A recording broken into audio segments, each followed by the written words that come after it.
हे investors, आज हम बात करने वाले हैं 2026 के लिए सबसे पॉपुलर ग्रोथ स्टॉक्स की, जिनमें एक्सपर्ट की राय के मुताबिक 20% से 45% तक का रिटर्न पोटेंशियल है। ये वही स्टॉक्स हैं जिनके बारे में ब्रोकरेज रिपोर्ट्स और मार्केट एक्सपर्ट्स लगातार बोल रहे हैं। अगर आप लॉन्ग टर्म वेल्थ बनाना चाहते हो तो ये वीडियो अंत तक जरूर देखो। अब बात करते हैं एक ऐसे स्टॉक की जो इंडिया के इंफ्रास्ट्रक्चर और स्मार्ट अर्बनाइजेशन स्टोरी से डायरेक्टली लिंक्ड है, RR cable. RR cable operate करती है इलेक्ट्रिकल और केबलिंग सेगमेंट में, और ये सेक्टर आज के टाइम में काफी इंपॉर्टेंट हो चुका है क्योंकि infrastructure expansion, housing projects, railways, power distribution और स्मार्ट सिटीज, सब जगह इलेक्ट्रिकल वायरिंग और केबलिंग की डिमांड लगातार बढ़ रही है। एनालिस्ट एस्टिमेट्स के मुताबिक आरआर केबल में अराउंड 22 से 30% तक का अपसाइड पोटेंशियल देखा जा रहा है।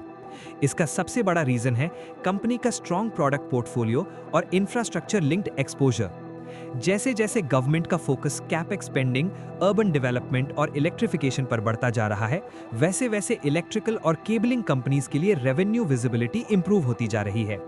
आरआर केबल यहां एक डायरेक्ट बेनिफिशियरी बन सकती है।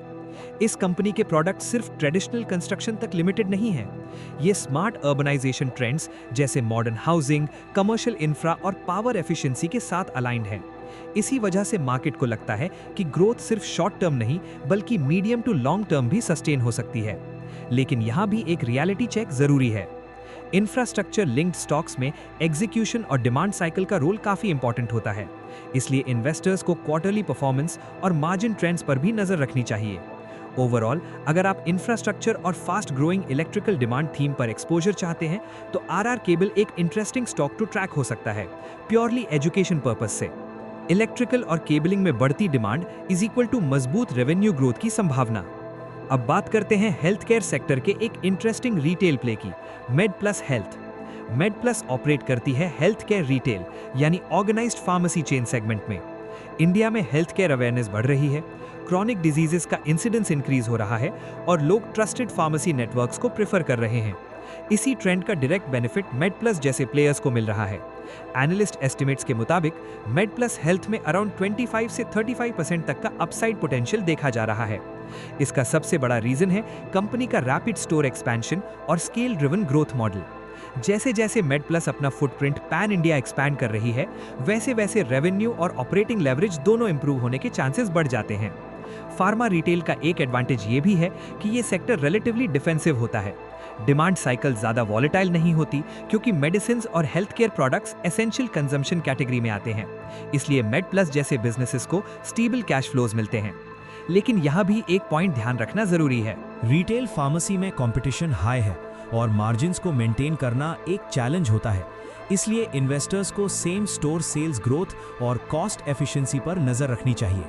ओवरऑल, अगर आप low risk structurally growing health care theme में एक्सपोजर चाहते हैं तो मेड प्लस हेल्थ एक स्ट्रॉन्ग रिटेल फार्मेसी प्ले बन सकता है, प्योरली एजुकेशनल पर्सपेक्टिव से। हेल्थ केयर चेन्स, कम जोखिम और अच्छा मौलिक विकास। अब बात करते हैं ऑटो सेक्टर के एक स्ट्रॉन्ग ग्रोथ लीडर की, Hyundai motor India. Hyundai India का ऑटो मैन्युफैक्चरिंग स्पेस में एक वेल एस्टैब्लिश्ड ब्रांड है जिसका मार्केट शेयर एसयूवी और कॉम्पैक्ट कार सेगमेंट्स में काफी स्ट्रॉन्ग माना जाता है। इंडियन ऑटो मार्केट में जो डिमांड रिकवरी और प्रीमियमाइजेशन का ट्रेंड चल रहा है, ह्यूंडई उसका डायरेक्ट बेनिफिशियरी बन सकती है। एनालिस्ट एस्टिमेट्स के मुताबिक ह्यूंडई मोटर इंडिया में अराउंड 28 से 40% तक का अपसाइड पोटेंशियल देखा जा रहा है। इसका सबसे बड़ा रीजन है कंपनी का ईवी ट्रांजिशन और न्यू मॉडल पाइपलाइन। इंडिया में इलेक्ट्रिक व्हीकल अडॉप्शन धीरे धीरे एक्सेलरेट हो रही है और ह्यूंडई इस शिफ्ट को काफी अग्रेसिवली एड्रेस कर रही है। ईवी के साथ साथ कंपनी एसयूवी और कॉम्पैक्ट कार डिमांड पर भी फोकस कर रही है, जो करंट कंज्यूमर प्रेफरेंस के साथ परफेक्टली अलाइंड है। एक और स्ट्रॉन्ग पॉइंट ये है कि ह्यूंडई का प्रोडक्ट रिफ्रेश साइकिल काफी एक्टिव है। रेगुलर न्यू लॉन्चेस और फीचर अपग्रेड से ब्रांड रेलेवेंस बनी रहती है, जो कंपेटिटिव ऑटो मार्केट में बहुत इंपॉर्टेंट होता है। लेकिन ऑटो सेक्टर में एक रियलिटी चेक भी जरूरी है।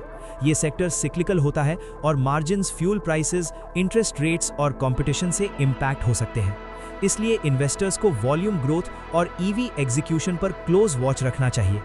ओवरऑल, अगर आप auto growth plus EV theme में एक्सपोजर चाहते हैं तो ह्यूंडई मोटर इंडिया एक स्ट्रॉन्ग कंटेंडर हो सकती है, प्योरली एजुकेशनल पर्पस से। ईवी और नए मॉडल लॉन्चेस, क्या 2026 Hyundai के लिए रोड डोमिनेशन का साल होगा? अब बात करते हैं एक ऐसे स्टॉक की जो ग्रोथ के साथ स्टेबिलिटी भी ऑफर करता है, महानगर गैस। महानगर गैस ऑपरेट करती है यूटिलिटी और एनर्जी सेक्टर में और इसका कोर बिजनेस सीएनजी और पीएनजी डिस्ट्रीब्यूशन से लिंक्ड है। इंडिया में जैसे जैसे क्लीन एनर्जी अडॉप्शन बढ़ रहा है, वैसे वैसे सीएनजी और पीएनजी का यूज भी स्टेडिली इंक्रीज हो रहा है, चाहे वो ट्रांसपोर्ट हो या हाउस होल्ड कंजम्पशन।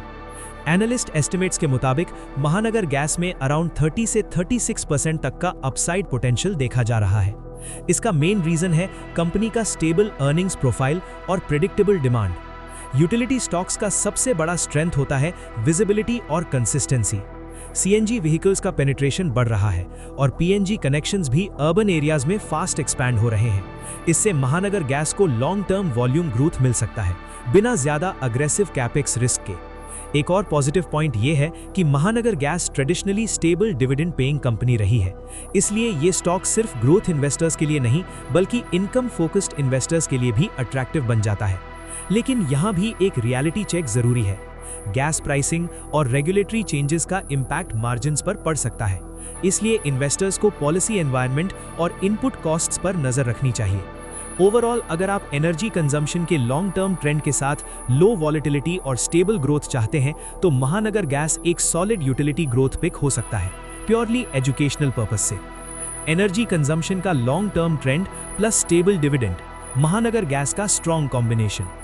अब चलिए एक बोनस वॉच लिस्ट पर नजर डालते हैं, जहां HSBC और दूसरे लार्ज ग्लोबल ब्रोकरेजेस ने कुछ ब्लू चिप और लार्ज कैप स्टॉक्स को हाईलाइट किया है। इस लिस्ट में SBI, हिंडाल्को, मारेको और फीनिक्स मिल्स जैसे नेम्स शामिल हैं। एनालिस्ट एस्टिमेट्स के मुताबिक इन स्टॉक्स में 15 से 45% तक का अपसाइड पोटेंशियल देखा जा रहा है, जो मार्केट कंडीशंस और एग्जीक्यूशन पर डिपेंड करेगा। इन कंपनीज की सबसे बड़ी स्ट्रेंथ ये है कि ये एस्टैब्लिश्ड बिजनेसेस हैं, जिनके पास strong balance sheets, proven management और डाइवर्सिफाइड रेवेन्यू स्ट्रीम्स हैं। इसलिए जब मार्केट वॉलेटाइल होता है या सिलेक्टिव रैली का फेज होता है तो ऐसे large cap blue chips investors का पहला चॉइस बनते हैं। 2026 के कॉन्टेक्स्ट में ये स्टॉक्स इसलिए भी डिस्कस हो रहे हैं क्योंकि इकोनॉमिक रिकवरी, कंजम्पशन रिवाइवल और कैपेक्स साइकिल से ये डायरेक्टली या इनडायरेक्टली बेनिफिट ले सकते हैं।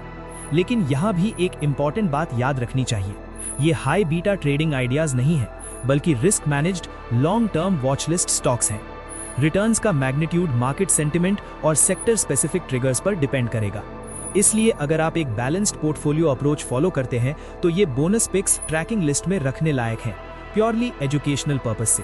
ये large cap blue chip stocks 2026 में बाजार की सिचुएशन के हिसाब से सबसे ज्यादा डिस्कशन में है। ये स्टॉक्स क्यों देखे जा रहे हैं? Strong sector trends, analyst target prices, growth catalysts like consumption, infra, auto, health care, medium long term return potential. Disclaimer, ये वीडियो केवल जानकारी के लिए है, निवेश से पहले अपने फाइनेंशियल एडवाइजर से सलाह लें। शेयर बाजार में जोखिम हमेशा मौजूद रहता है। वीडियो पसंद आए तो लाइक करो, चैनल को सब्सक्राइब करो और वीडियो को शेयर करो। मिलते हैं नेक्स्ट वीडियो में। धन्यवाद।